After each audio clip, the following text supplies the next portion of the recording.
Hay que purgar toda la ciudad. Arthas Menethil, un príncipe que tenía una elección muy difícil, aunque él ya había elegido la opción. Pues en este mundo, el apocalipsis zombie llegó, y no fue un descuido de la humanidad, sino obra de los mismos demonios que habían venido a destruir y tomar todo lo que vean, junto a aquellos humanos malditos que habían traicionado a su propia raza y a toda raza viva e inteligente. Y aquí está Arthas. Su decisión se acerca mucho al utilitarismo. La idea de que el acto correcto es el que salva al mayor número de vidas. Si la ciudad se convierte en un ejército de muertos, miles más morirán. Entonces, para él, el sacrificio es inevitable. Luego está Uther the Lightbringer, el Iluminado, un hombre guiado por la fe y por principios absolutos. Su postura se parece a la Deontología. La idea de que hay actos que simplemente no deben hacerse, sin importar las consecuencias. Para Uther, matar inocentes, incluso para evitar un desastre, es cruzar una línea que jamás debe cruzarse. Y entre ambos está Jaina Proudmoore. Ella representa la duda, la mente que todavía busca otra salida, la esperanza de que, tal vez, exista otra solución que no obligue a elegir entre dos tragedias. Pero el problema del mundo real es que a veces esa tercera opción no existe. Cuando una situación llega a ese punto, la filosofía deja de ser teoría, se convierte en decisión. Y en ese momento, Arthas ya había decidido. Porque cuando el miedo, la desesperación y la responsabilidad se mezclan, muchos comienzan a pensar de una forma más oscura, una forma cercana al nihilismo, la idea de que, frente al caos del mundo, los valores pueden perder su significado. Si todo va a caer, si la ciudad ya está condenada, entonces la pregunta deja de ser ¿qué es lo correcto? Y pasa a ser ¿qué es lo necesario? Sí, era verdad. Esa gente era inocente. No habían elegido la plaga, no habían elegido el destino que los esperaba. Pero entonces, ¿qué se hace cuando todos ya están condenados? ¿Acaso si ustedes estuvieran en su lugar, no preferirían morir como un ser humano racional antes que como un muerto viviente que ataque a todos los que habían amado? Aquellos de vosotros que todavía queráis salvar esta tierra, seguidme. Los demás, fuera de mi vista. Otro momento importante de esta masacre fue cuando Jaina abandonó a Arthas, y éste no lo podía creer. Simplemente no lo entendía. Y en su mente solo estaba ese momento donde los dos estaban abrazados y Jaina le prometía nunca dejarlo, nunca rechazarlo. Y Arthas dudó. La única persona que podía ayudarlo lo abandonó. Las dudas de Arthas empezaron a crecer, preguntándose si en verdad estaba equivocado y si se volvería un asesino, hasta que escuchó las palabras de su primer capitán, Thalric. «Mi señor, si me permite, yo preferiría que me cortaran en 1000 pedazos antes que convertirme en un no muerto». Y eso cambió algo dentro de Arthas. Thalric nunca abandonó a Arthas, porque cuando todo el mundo te abandona, la lealtad de una sola persona puede pesar más que 1000 dudas.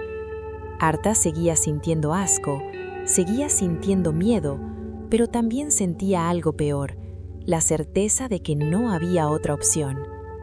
El sufrimiento estaba empezando a destruir a Arthas de una forma que ni él mismo podía explicar, porque el primer ser que tuvo que purgar no fue un monstruo ni un soldado enemigo, sino un niño pequeño que apenas entendía lo que estaba pasando y que miraba alrededor con esa confusión que aparece cuando el mundo de repente deja de tener sentido.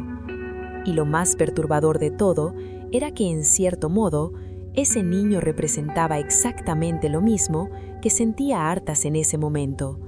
Nadie entendía realmente lo que estaba ocurriendo, nadie comprendía del todo la magnitud de la plaga, y ni siquiera el propio Arthas tenía la certeza absoluta de que lo que estaba haciendo era correcto, pero aún así había tomado una decisión de la que ya no podía retroceder.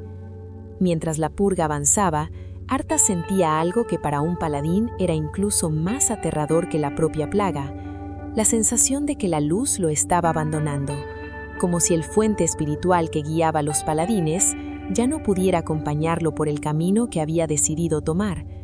La luz, que en el mundo de Azeroth representa la guía moral y el deber de proteger a los inocentes, parecía volverse silenciosa justo en el momento en que él más la necesitaba escuchar.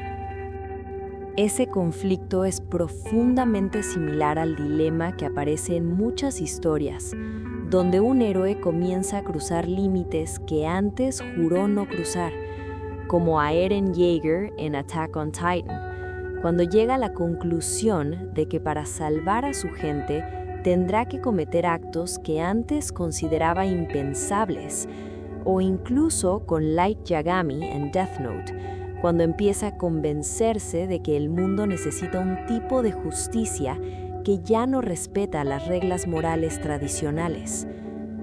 Aún así, Arthas sabía que no podía permitirse dudar demasiado tiempo, porque en el momento en que un líder duda frente a sus soldados, esa duda se multiplica en todos los que lo siguen.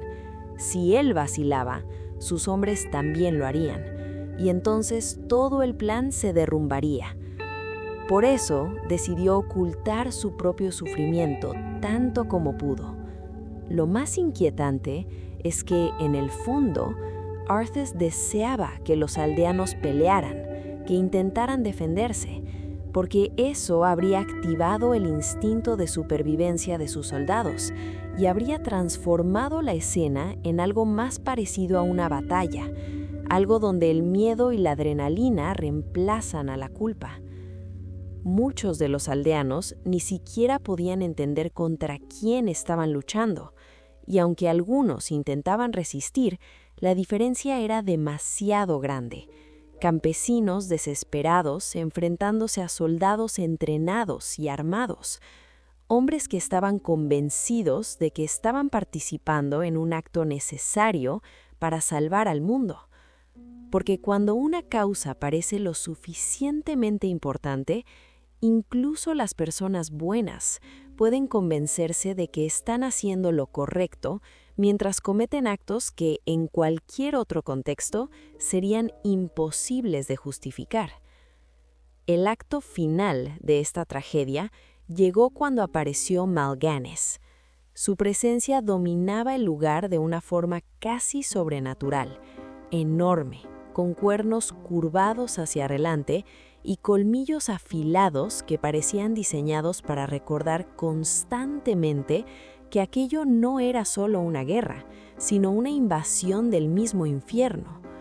Los Natresim, conocidos como señores del terror, no solo eran monstruos físicos, eran criaturas que disfrutaban romper la mente de sus enemigos antes incluso de derrotarlos en combate.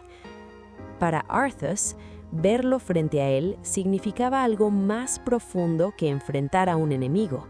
Significaba encontrar un responsable para todo lo que acababa de pasar. Después de la purga, después del miedo, después de la culpa que empezaba a crecer dentro de él, necesitaba creer que todo aquello tenía un origen claro. Alguien a quien odiara con suficiente fuerza como para silenciar la voz de la duda que seguía apareciendo en su mente. Por eso, cuando lo vio, intentó esconder su miedo detrás del odio. Necesitaba hacerlo, porque psicológicamente el odio a veces funciona como una especie de escudo que protege a la mente del peso de la culpa. En muchos dilemas morales extremos, las personas transforman su dolor en rabia para no enfrentarse a la posibilidad de que, tal vez, hayan cruzado una línea irreversible. Y entonces, Arthas gritó: «Acabemos con esto, Mal'Ganis, solo tú y yo».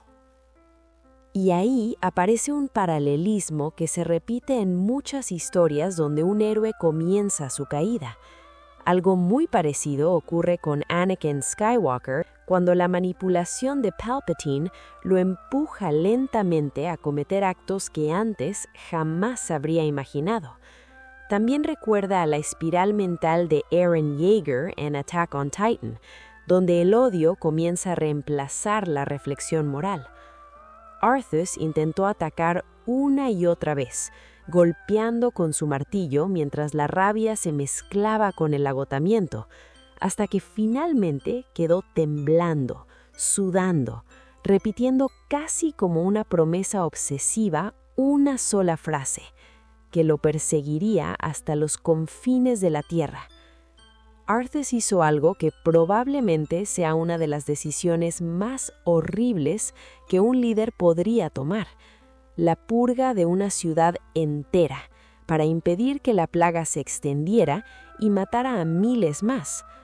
Pero si realmente era la única forma de detener el desastre, entonces la pregunta sigue abierta. ¿Fue Arthas un monstruo?